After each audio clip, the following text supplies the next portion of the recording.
Oh, I tell you what, it is so nice to have a bike that starts first time on the button. The immobilizer issues are well and truly fixed now for good. I made a crucial error there. I sort of jinxed myself. Well, I should have said touch wood, and yep, touch the old noggin. That's it.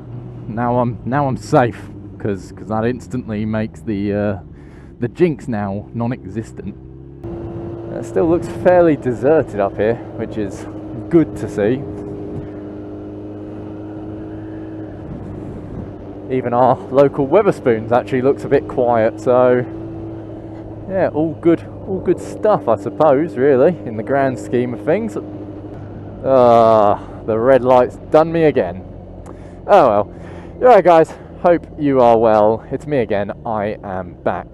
Not used to making videos this consecutively, so I'm doing well at the moment. I need to keep an eye on the lights because I seem to be doing absolutely awful today. The light goes amber or green and I'm just sat here like an absolute mug.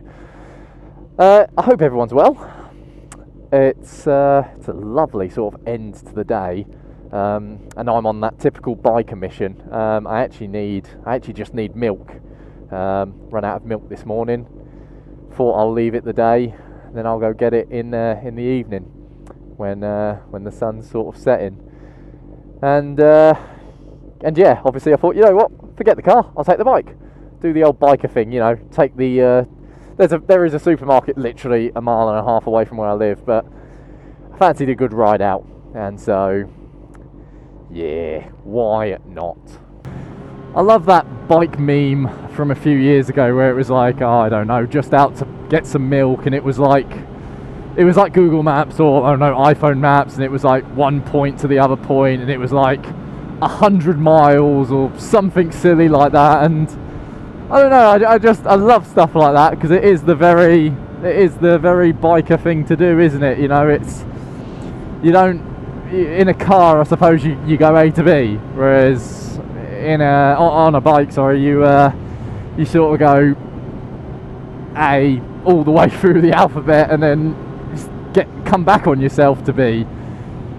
And I absolutely love that. So boys and girls, the hot topic for me this week is new bike. Is it time for a new bike? Now, I know I just got the immobilizer issue sorted on Ellie, my FZS 600 phaser, but I've been thinking about getting a new bike for some time anyway. I've had this now for over 4 years. It's been a very, very, very good servant to me. My review from a year ago, I absolutely sung its praises. Told everyone to buy one, and I still stand by that. Go buy yourself an FZS 600. But yes, I do think the time has come for me to move on and try something else. I haven't really got my eye on a particular bike. Like, I get it when people are like, I've always wanted this, I've always wanted that, I've always wanted this, I've always wanted that. And I'm the same, you know. I've rode a few BMW R1200 GSs, or whichever order it's in, but basically the 1200 GS. I do love an adventure bike, absolutely love it. The issue, or the reason why I wouldn't want to get one right now, is because I couldn't really justify it that much. I don't do crazy long miles. Sorry, there's something in my eye.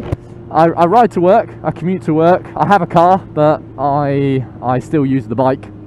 So yeah, it's kind of like, right, I don't need the bike as much, so that, you know, that maybe goes down the line of, well, maybe get something a bit more fun.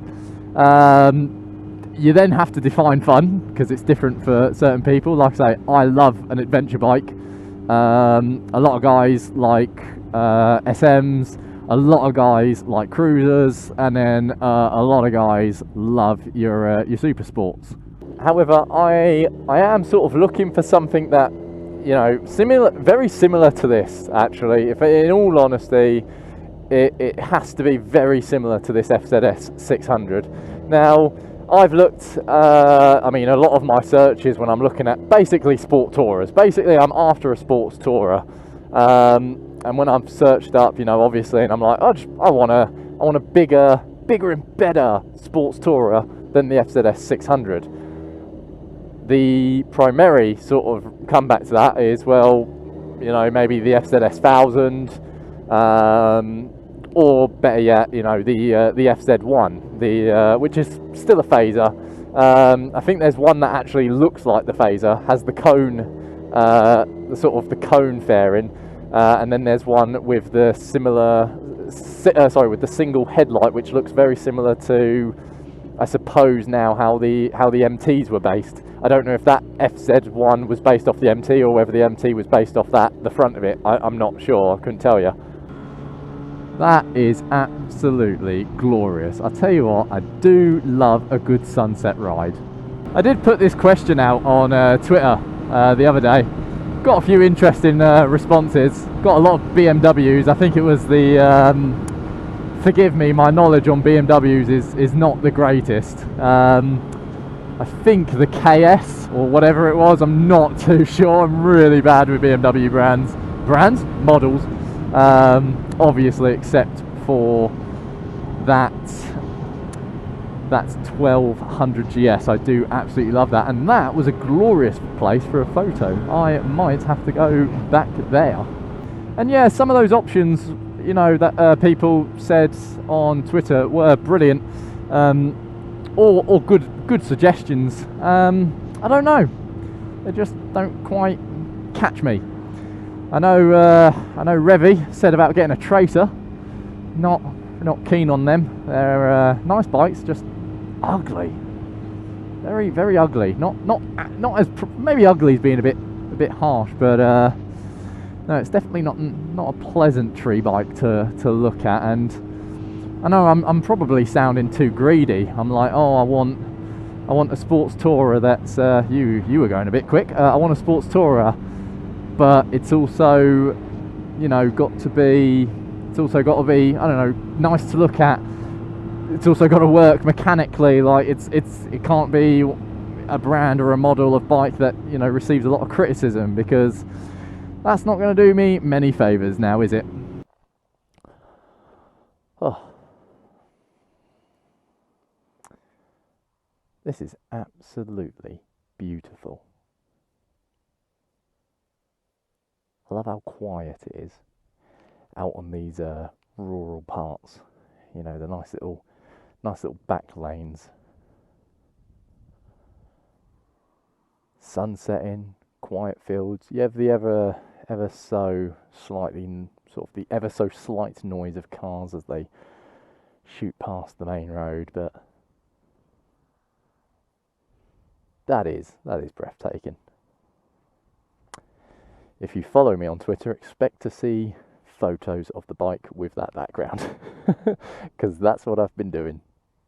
Yeah, we're quite blessed in Buckinghamshire. We have a nice sort of mix of rural country lanes, and then your built up city areas, which of course, you know, aren't the best for riding in, but it does then mean you have access to, you know, family facilities, cinemas, nights out, stuff like that, you know, shops. Don't have any sort of problems like that in Buckinghamshire. It's a nice blend, I would say, of the two.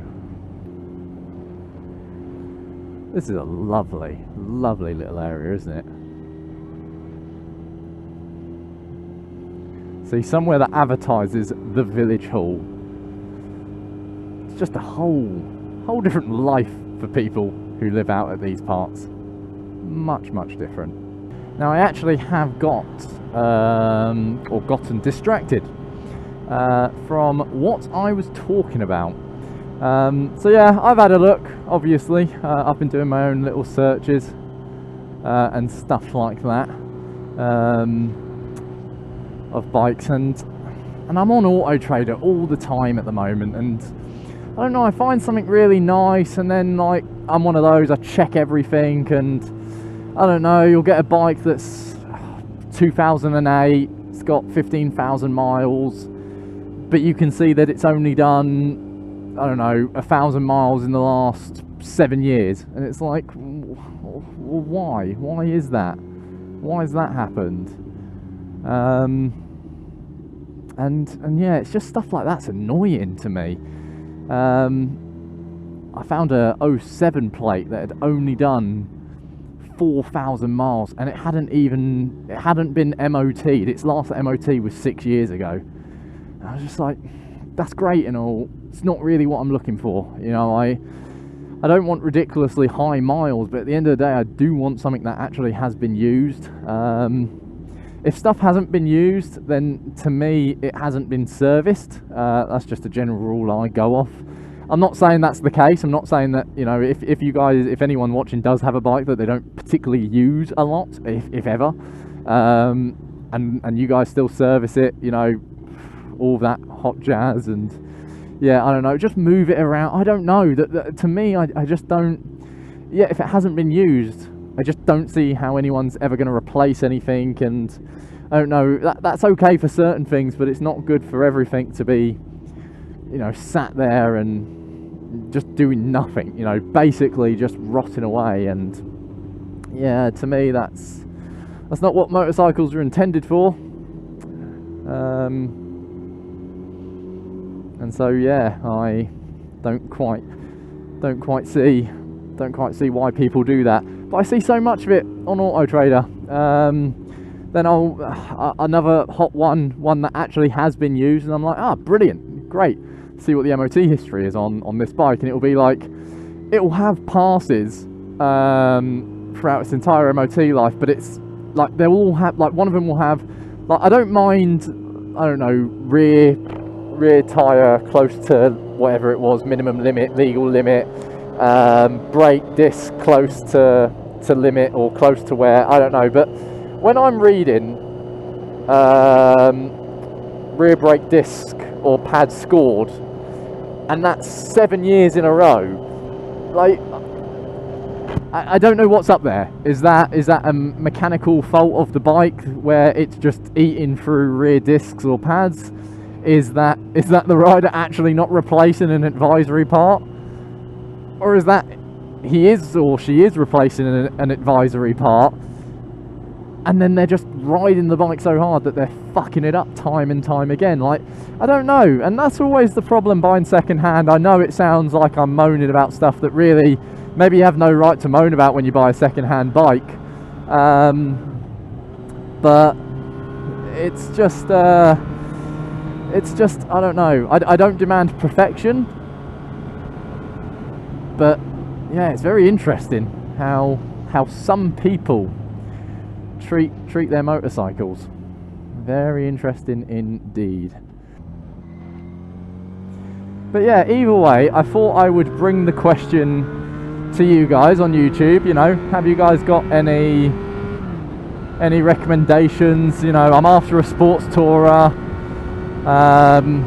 Preferably, yeah, I'd like to go up to 1,000.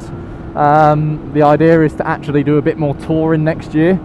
Looking to go back to Ireland because I absolutely love it, so that would be nice. So I want something that's not, I don't want a GS. I love a GS, but I don't particularly want one. And I don't know, maybe an FZ1 is the way to go, but if not, you know, I'm open to some other suggestions. So yeah, by all means, put it in the comments, and I'll have a look at them.